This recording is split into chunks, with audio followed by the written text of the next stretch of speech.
Chapter 7. Addiction.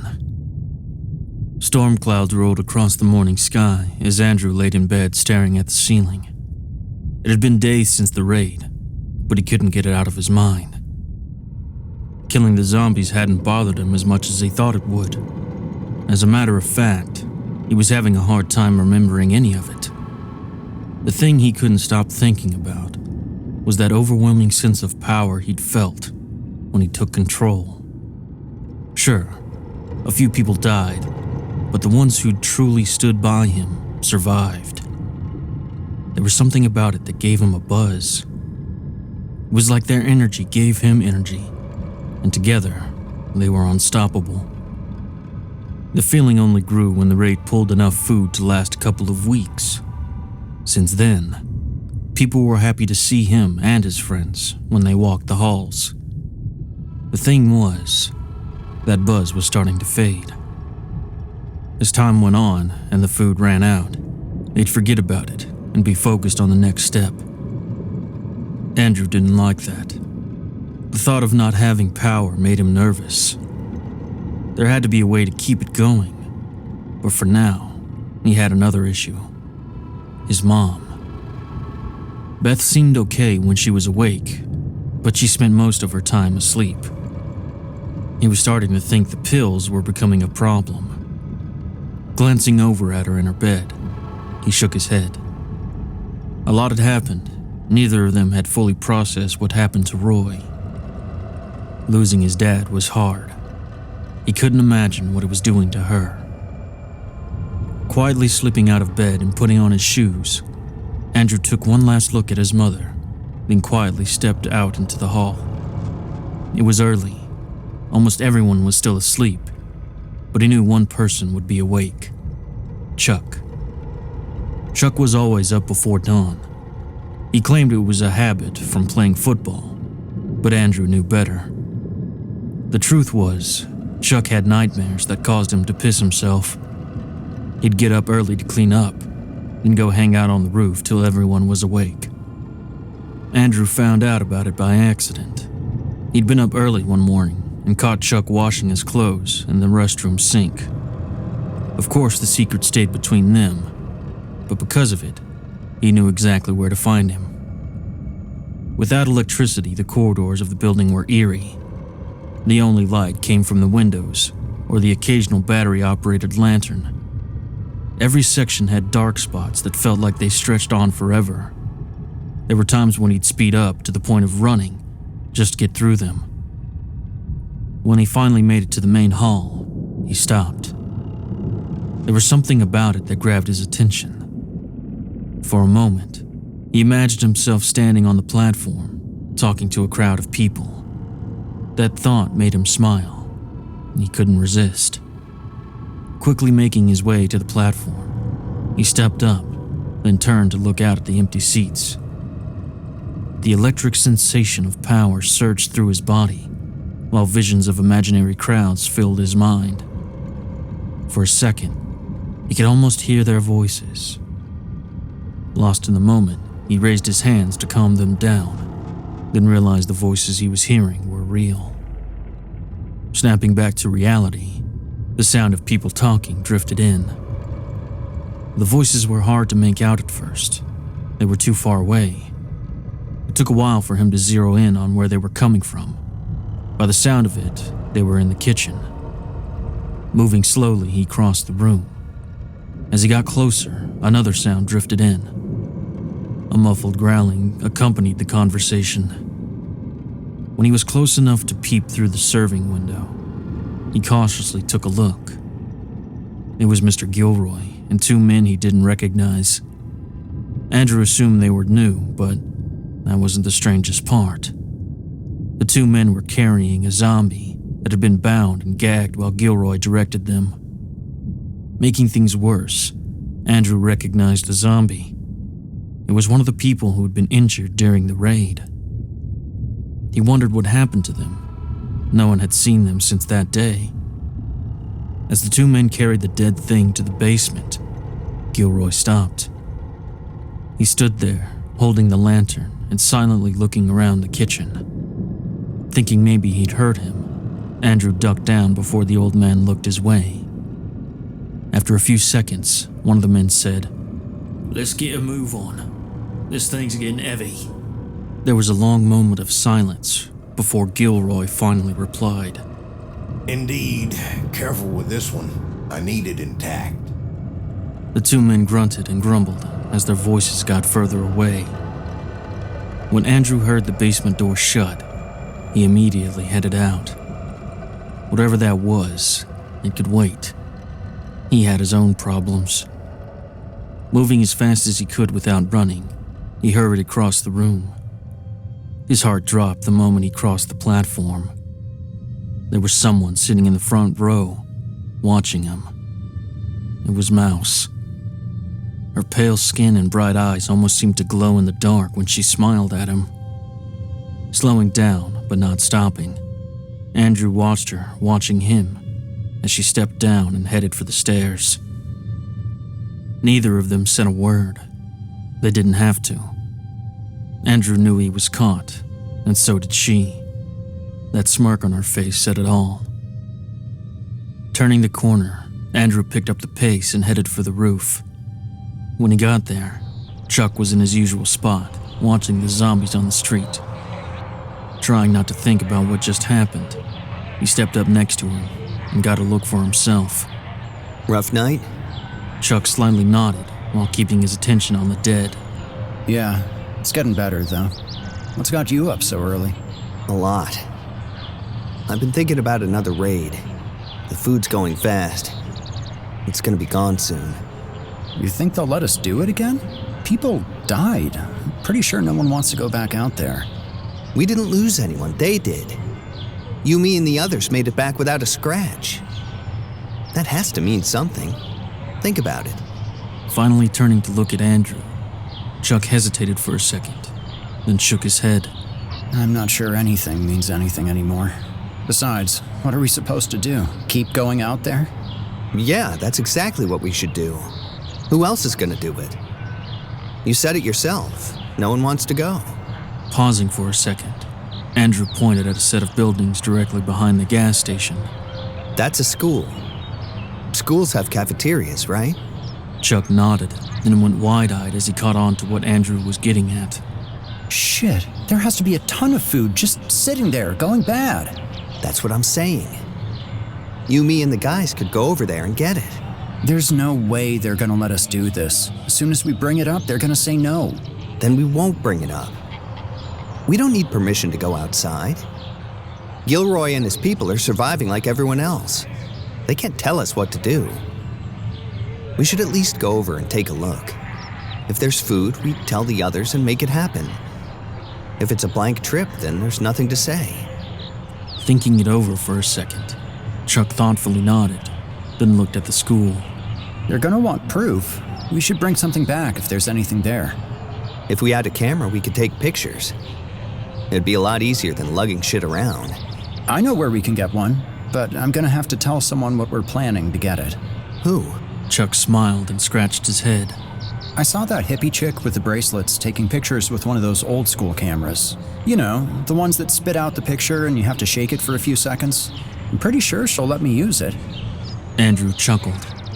The hippie chick was Cassie, and Chuck had been borderline obsessed with her. He was using this as an excuse to talk to her. Whatever. If you can get it, get it. Either way, we'll go tonight. Meet me by the stairs around 10. With their plans made, Andrew hurried back to his room, making sure to avoid running into anyone.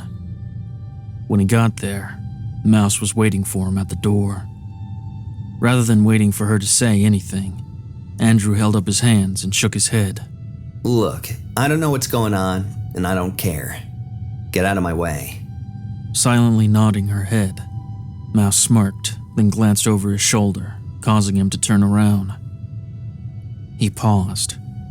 Gilroy and one of the men he'd seen him with were coming down the hall. A combination of anger and anxiety washed over him as he glared at Mouse one last time before the two men stopped within a few feet of him. Clearing his throat and flashing that creepy smile, Gilroy spoke.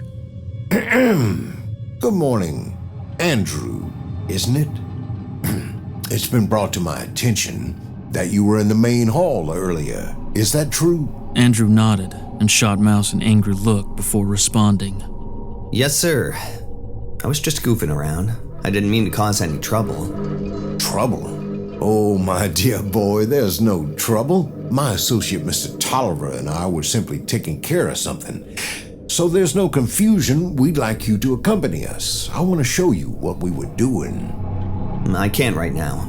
I need to check on my mom. She isn't doing so good. I'm sure she'll be fine. This will only take a minute. Come along. Andrew didn't want to go, but he got the feeling Gilroy wasn't asking. Reluctantly nodding, he agreed and went with them. Along the way, Gilroy explained.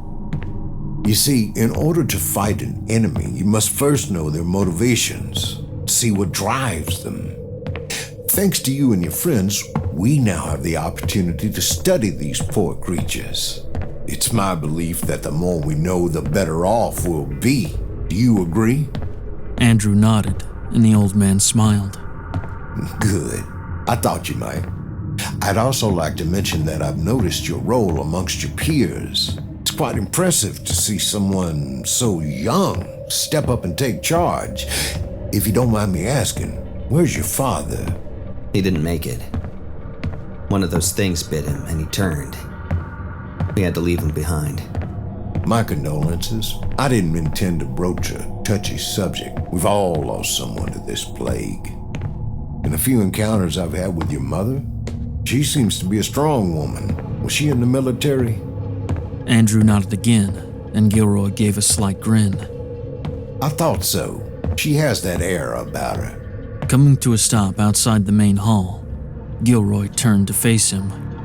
I know you've been face to face with these creatures, but I must warn you, the things you are about to see may strike you as disturbing. I assure you everything we're doing is for the greater good. Are you ready? Yes, sir. Gilroy smiled, then patted him on the shoulder and looked at Mr. Tolliver. Go check on his mother, then gather the others and prepare breakfast. We shouldn't be long. Tolliver nodded, then turned and walked away, leaving them alone. Andrew hadn't noticed Mouse wasn't with them till that moment. He wondered where she'd snuck off to, but quickly put it out of his mind when they crossed the main hall. As they passed through the kitchen, his heart started to race. He imagined a medieval torture chamber with zombies strung up on the walls. When the door to the basement opened, the first thing he noticed were the stairs. They seemed to never end, but as soon as they reached the bottom, the smell of rotting flesh hit him. Seeing the boy's reaction, Gilroy chuckled, then held up a finger as if he'd remembered something. Reaching into his pocket, he pulled out a small container of vapor rub. Opening it, he dabbed a little on his index finger and smeared the paste under his nose. Handing it to Andrew, he told him it would help mask the smell, so he did the same. When the door opened, the first thing he noticed was that there was electricity in this part of the building. He wondered how they still had power, but that thought escaped him when he saw what was in the center of the room. Strung up by chains connected to the ceiling was the zombie he'd seen with them. Andrew's first thought was to turn around and get out of there, but he didn't. Instead, he watched Gilroy walk over to it and attempt to communicate with it. Obviously, it was a one-sided conversation, and when Gilroy was done, he looked over at Andrew. No matter what, we must remember these creatures were once our family. While they may be dangerous, they're still God's children. Dispatching them shouldn't be taken lightly. Putting them down is not a game. I watched you and your friends during the raid. Bravery you displayed was amazing. But what I saw troubled me. You seem to take joy in destroying these poor souls. Am I correct in my assessment? Roy once told him if he wanted to be taken seriously, always look people in the eye when you were talking to them. Focusing on Gilroy, Andrew took a second to think it over. I can't explain it. I don't really remember the killing. It was something else. I felt like that was where I was supposed to be. We all felt it. And when we were the last ones standing, all we could do was laugh. I know it sounds crazy, but it's the truth. Gilroy stood there silently for a moment before giving a slight nod, then stepping aside.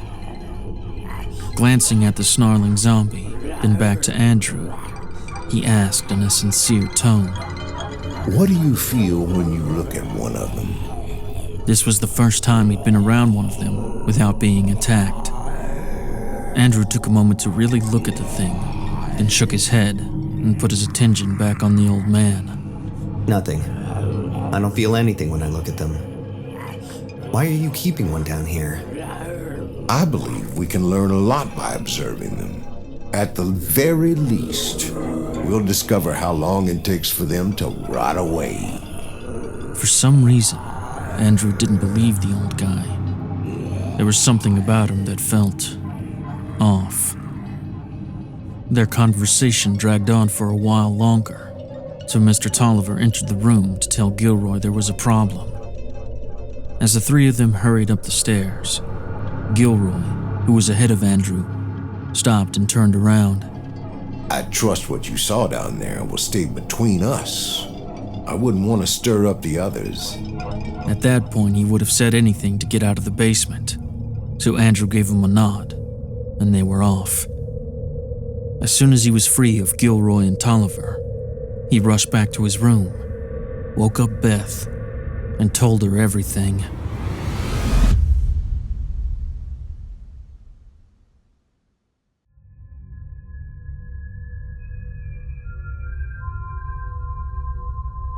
Chapter 8. There Goes the Neighborhood. The journey home hadn't helped. Jerry had done his best to avoid the dead, but several managed to follow him. By the time he'd made it back to his building, there were 7 or 8 of them on his tail. They were too slow to keep up, so getting inside wasn't hard, but now they were pounding against the rear entrance. The noise was attracting attention from the street, and within an hour, the building would be surrounded. As bad as it was, Jerry was a little excited. He'd spent weeks securing the first floor. This was the first time any of it would be tested.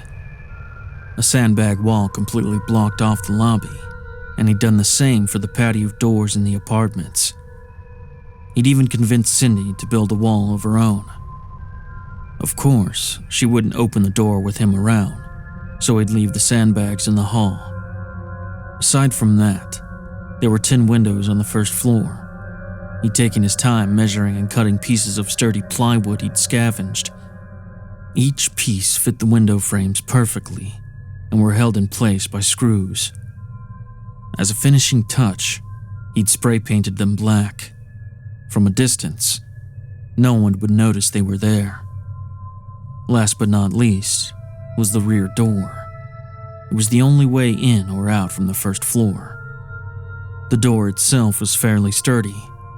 All he'd added were 3 braces on the top, middle, and bottom. All 3 4x4s dropped into cradles he'd mounted on the walls on either side of the door. All in all, he felt certain the zombies couldn't get in. Frustrated and exhausted, he stood listening to the dead clawing at the door. Flashbacks of what happened at the school bothered him. Jerry couldn't figure out why anyone would let those things out. On top of that, they went out of their way to draw more in with the radio. The longer he thought about it, the more confusing it got. The one thing he knew for sure was he wouldn't be going outside for a while. As he turned to go upstairs, he glanced at Cindy's door and shook his head. He didn't feel like talking, but she needed to know what was going on. Making his way over, he tapped twice, and she answered almost immediately. I heard gunshots. What happened? Taking a deep breath, Jerry paused for a moment, wishing he had a cigarette. It was the gang I told you about. They opened the school and hung up a radio to attract more of those fucking things. They're everywhere. A few of them followed me back here. Cindy hesitantly asked. How bad is it? Bad. I'm pretty sure the building's surrounded. If we keep it down, they'll eventually wander off, but there's enough out there to keep us trapped for a while. Cindy got quiet again. After a pause long enough to make Jerry want to walk away, she asked, Are you sure it was the same gang? Nodding his head as if she could see him through the door, Jerry caught himself and almost laughed. Yeah, I'm sure. They had the same patch on their jackets, an angel with devil horns. I saw at least 20 of them, but there could be more. It doesn't matter. They're not important right now. The zombies are gonna be a problem. I don't think they can get in, but if you're gonna stay down here, you should keep an eye out. Cindy didn't respond to that. Instead, she tapped on the door to end the conversation, and Jerry headed off to his apartment. After a quick meal of canned chili and crackers, he stripped out of his armor and climbed into bed. Sleep came easily that night. Almost as soon as his head hit the pillow, he was snoring. The next morning, the thunderous sound of heavy artillery shocked Jerry out of his sleep. Falling out of bed, he crawled over to the window to get a look, and his jaw dropped. The gang was back, and they were sweeping the streets, converging on the evacuation site. There had to be at least 40 of them now, and they were coming from all directions. For the most part, they were coordinated. The front line of men and women, armed with assault rifles, slowly moved in, mowing down zombies. Behind them, smaller groups took out the stragglers with whatever they had. Some used machetes, a few used knives. Jerry even saw one guy with a double-bladed battle axe. Despite all their efforts, they lost a few people on the way in. But when it was over, the zombies were gone, and the gang had control of Quickstead. Over the next couple of days, the gang, which Jerry discovered was called the Fallen, gathered corpses into piles and burned them. The smell was horrible, but he learned a lot by watching them. For starters, the bodies by themselves didn't burn for long. They would add things like scrap wood or tires to the blaze to keep it going. They would also chop the bodies up to make them easier to move. It seemed like a waste of energy, but he took note all the same. A detail he hadn't noticed right away was the fact that they all wore raincoats and covered their faces with masks when they were working. It made sense. They were avoiding getting exposed to anything that might be in the blood. They also did something else he found interesting. They were collecting skulls from the ash piles. The ones that were intact got a quick rinse in a bucket of water, then placed in garbage bags. When the bags were full, they'd be taken into the building. It was a strange thing to do, and Jerry didn't see a reason for it, but he added it to his notes anyway. Between clearing the stragglers out of the buildings and dragging the dead off the streets, it took 2 weeks for them to finish. Every other day, Jerry would pass his notes under Cindy's door, and they'd talk about leaving. He'd do his best to convince her it was time to go, but she didn't want to. The fact was, they'd been living together in this building for over a month, and they'd never been face to face. She was so terrified that she didn't want to open the door. Jerry could see why she wanted to stay, but things were changing. Sooner or later, the gang would start clearing the buildings around them. If that happened, they'd be discovered, and Jerry had a feeling that them being there would be a problem. Cindy's argument was, maybe they'd let them stay there once they knew the building wasn't full of zombies. It was a pipe dream, and Jerry knew it. But deep down, he didn't want to leave either. He'd put a lot of work into this place, and it had sort of become home. The idea of starting over made him cringe. Still, waiting for the gang to roll up on them was a lot worse. The one thing that kept him from packing up and shipping out was Cindy. He didn't want to leave her there to face the fallen by herself. Oddly enough, he'd gotten used to their talks through the door. There was never any romance. It was just good to hear another voice and know there was someone else out there. The truth was, she was probably the only friend he'd made since moving out here for work. His family back in Texas had written him off years ago. They didn't call him, and he didn't call them. Considering the state of things, not having that connection had worked out in his favor. The problem was, now he'd made a connection, and he didn't want to lose it. Thinking he'd eventually be able to convince Cindy to leave, Jerry stayed and continued watching the gang. The morning after they'd burnt the last body, the gang started moving cars off the street. They were lining them up around the building, creating the base for a wall. Once they were in place, they'd strip them for parts and drain the fluids, then remove the tires. They filled the tires with dirt and used them to build the wall around the cars. That wall was going to take a while, and it gave Jerry an idea. Since the gang would be busy, he'd start going out to plant stashes of food and weapons. Each night he'd go a little further out, creating a path that would get them out of the area safely. Now all he had to do was figure out where they were going. He'd been thinking about moving east, dropping the supply stashes. According to the map, Lake St. Clair was the most logical spot. The lake would provide food, but finding the right building may be a problem. Thinking they'd tackle that issue later, Jerry got busy packing supplies for the first stash.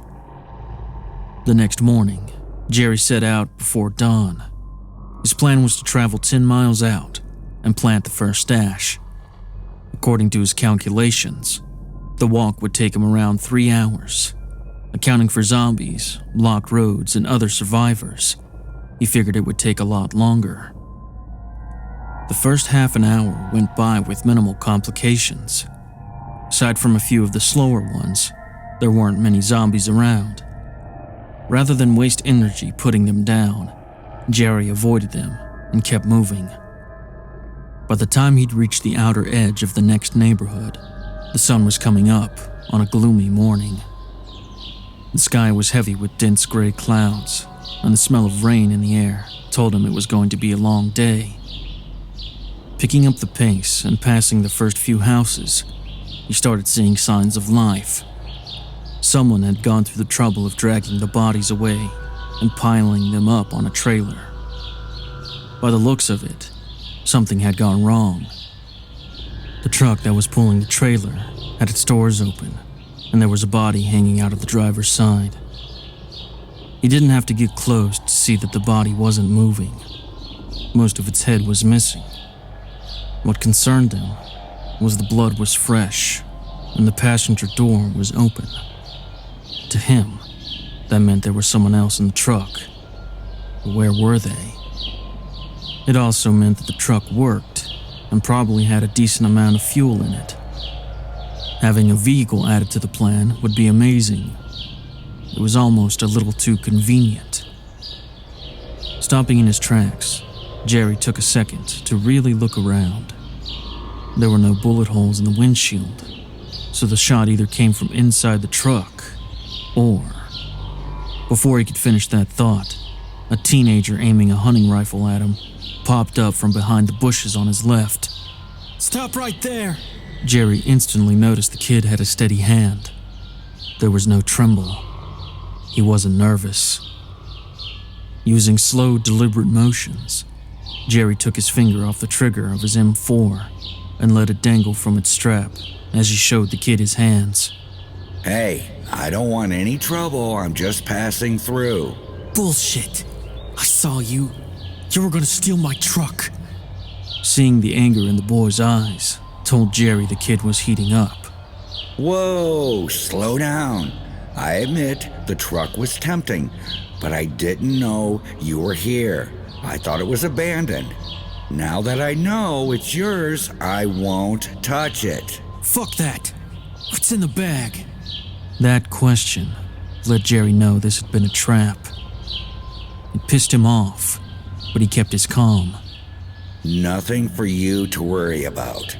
We can still walk away from this. Lower that weapon, and I'll be on my way. In his cockiness, the kid made a mistake. Instead of demanding Jerry toss over the bag, he went to step around the bush and got snagged on a branch. The instant the barrel of his gun was off target, Jerry grabbed his rifle, brought it up, and fired twice. The kid never stood a chance.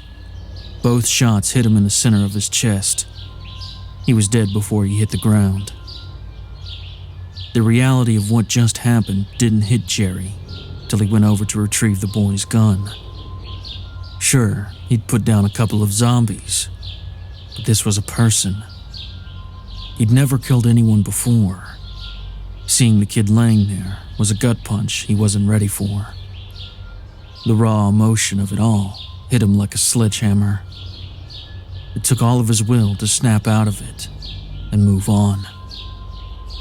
After a quick search of the bushes, Jerry found a half-empty bottle of ammo for the rifle and a bottle of water. From there, he removed the body from the truck and detached it from the trailer. The truck cranked right up, and it had a little over half a tank. It smelled like shit, but he was happy to have it. The rest of the trip was a breeze. At the 10-mile mark, he stashed the truck in a garage of an abandoned house. When that was done, he hid the stash of weapons and food in the attic of the house, 2 doors down. Satisfied with his accomplishment, Jerry got some rest, then headed back after sundown. Over the next few days, he repeated the process and managed to get 2 more stashes in place before things went wrong. He'd had to stay out longer than usual, thanks to a handful of runners that cornered him in a drugstore. When he finally did make it back, his building was surrounded by the gang, and they were emptying the place out. From his hiding spot, Jerry watched as they carted out everything he'd scavenged and loaded it into a truck. There was no sign of Cindy, so he assumed they'd either already taken her or she was hiding somewhere. It was nearly dawn when they finished, and as soon as they drove away, Jerry snuck into the building. The place was a mess. They'd taken everything. But worst of all, Cindy's apartment was empty. A part of him wanted to go reclaim the stashes he'd been planting and move on, but the rest of him wanted to find Cindy.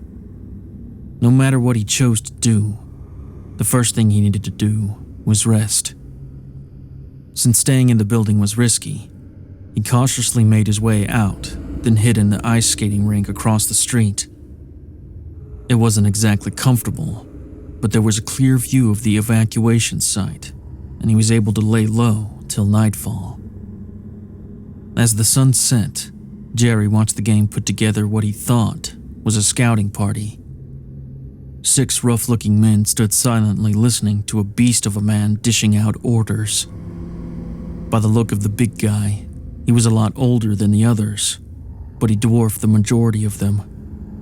When he was done, he went down the line shaking hands with all of them. Then they headed east on foot. Jerry had 2 choices. He could try to sneak into the stronghold and hope he could find Cindy, or he could follow the scouts. Sneaking into the building was next to impossible. They kept guards on watch 24 hours a day. Even if he did get in, there was no way of knowing where Cindy was being held. On the flip side of that, if he followed the scouts, he may have a shot of grabbing one of them and getting the information he needed. Both options were a long shot, but his best chance of accomplishing anything was with the scouts. With his decision made, Jerry watched the scouting party till they were a good distance away.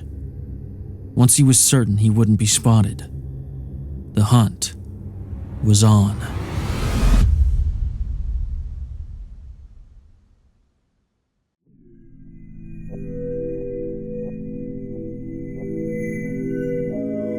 Chapter 9. Fallen.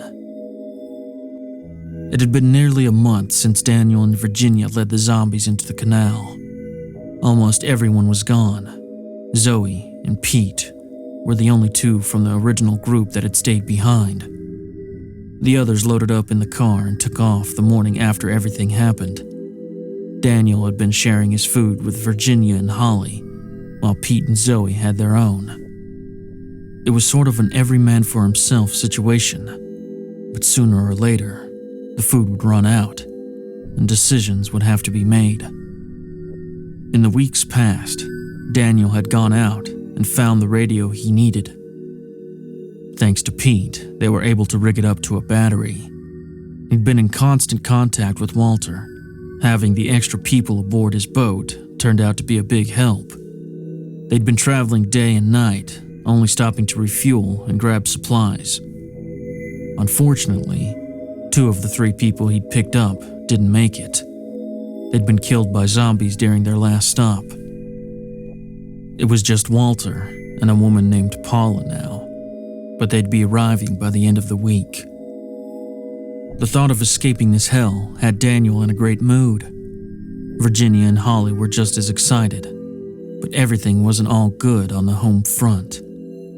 Besides the food issue, Zoe had been sleepwalking, and everyone was worried about her opening the door while they slept.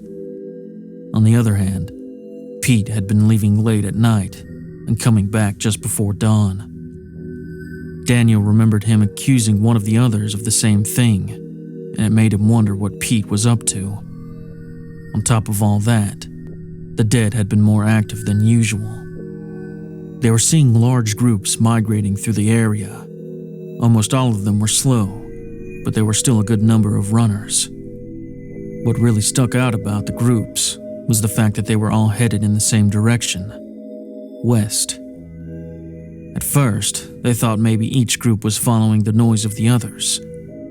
That theory flew out the window once they started being separated by days. As odd as it was, Daniel really didn't care. In a few days, they'd be in the open ocean, far away from this nightmare, and he couldn't wait. The next morning when he woke up, he could hear an argument going on in the main lobby. Getting up and grabbing his gun, Daniel went to see what was going on. As he entered the lobby, he spotted Pete with some men he didn't recognize. One was tall and muscular, with long dark hair and a bushy beard. The other was slightly shorter and stocky, clean-shaven with a bald head. All 3 of them were wearing cuts, displaying patches, but Pete's said VP over his name. He was arguing with Virginia, and when Daniel entered the room, one of the new guys aimed a gun at him. Right on time, Slim. Disarm that young man and have him take a seat. Following Pete's orders, the big guy with the beard walked over and took Daniel's gun, then manhandled him over to a chair. Now that we're all here, I need you to shut the fuck up and listen to what I'm about to say. Now, I told you all a while back that my brothers were coming to get me. Well, here they are. The thing is, there's been a change of plans. If you remember, I also told you we came here for a boat. When my main man Dan over here let me know he was here to meet someone, I knew I'd landed in the right place. So, here's what's gonna happen. When dear old Walter shows up, me and my brothers are gonna be taking the boat. To make sure that goes nice and smooth, Dan's gonna be our bargaining chip. Now that works out great for old Danny boy. It means we can't kill him yet. And that also means the rest of you are fair fucking game. So, you sit back and shut up and let this happen, or you can fight me on this and see how far that gets you. Daniel glared at Pete for a long second, trying to think of the right thing to say, but Virginia beat him to it. Fuck you. We helped you. We kept you alive. Pete scoffed. How? By drawing in the dead and nearly getting all of us killed? Or by trading away a car you didn't need? Oh, I get it. After you fixed a problem that you caused, you thought you'd done us a favor. No, sweetheart. Shit don't work like that. The way I see it, we gave you three a safe place to be. Rent-free. And now it's time to pay up. Rent fee? What are you saying? Dude, you were here just like us. We don't owe you shit. Zoe and Bruce are the ones that helped all of us. If anybody owes anything to anyone, we all owe them for being here in the first place. Nodding, as if he agreed with Daniel's point, Pete smiled and walked over to where Zoe was sitting. Still smiling, he looked at her and said, Thanks for all your help. then pulled a pistol from his waistband and shot her in the head. Well, would you look at that? Seems like I'm the last one left. I guess that means you owe me now. How convenient. Fellas, would you mind tossing this shit? I wouldn't want her stinking up the place. With that, Pete's men hurried over and picked Zoe up, then carried her corpse away. Holly, who'd become attached to Zoe, was crying her eyes out. Virginia was in shock, and Daniel found himself overcome with guilt. As much as he didn't like Zoe, his words had gotten her killed. It wasn't intentional. He had no way of knowing what Pete was capable of. Seeing people get killed by zombies was one thing, but this was completely different. Zoe wasn't a threat. The woman could barely get around, let alone cause problems. Pete killed her to prove a point. What the fuck? Why? Why would you do that? She didn't have anything to do with this. You didn't have to shoot her. Turning his gun on Daniel, Pete grinned. I couldn't stand that old bitch. All she did was gripe and complain. I would have done it a long time ago, but there were too many people in the way. Now, in a few days, more of my brothers are going to be joining the party. Till then, you three are going to sit tight and keep your mouths shut. Well, some of you will. He paused, grinning at Virginia. We'll keep this one around for entertainment. As a matter of fact, when the boys get back, I might let them have a little taste. Gotta keep the troops happy. Realizing exactly what he was getting at, Virginia got to her feet and pulled a knife she'd been hiding. Touch me and see what happens, you piece of shit. Pretending to be scared, Pete chuckled. Oh, scary stuff. Come on, sweetheart, don't be like that. If you're good, one of them might make you his own lady. I doubt it, though. Once you've been passed around, nobody's gonna want to keep that trashed gash around for long. As if on cue, Pete's men rushed in and tried to grab Virginia. Wildly swinging the blade around, she sliced one of them across the face and the other on the arm before Daniel jumped in.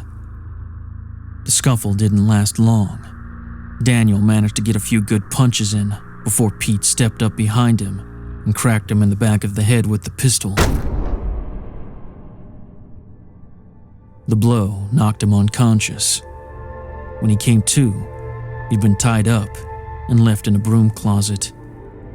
He'd had no idea how long he'd been out, but as the fog cleared from his brain, he could hear Virginia screaming. The thought of what they might be doing to her and Holly sickened him. These animals needed to be put down, and if he got out of this, he was going to make sure they got what they deserved. When the screaming stopped and the silence crept in, Daniel found himself thinking of Sydney. Even though they looked nothing alike, Virginia sort of reminded him of her. They had the same fiery attitude. In a different world, they probably would have been friends.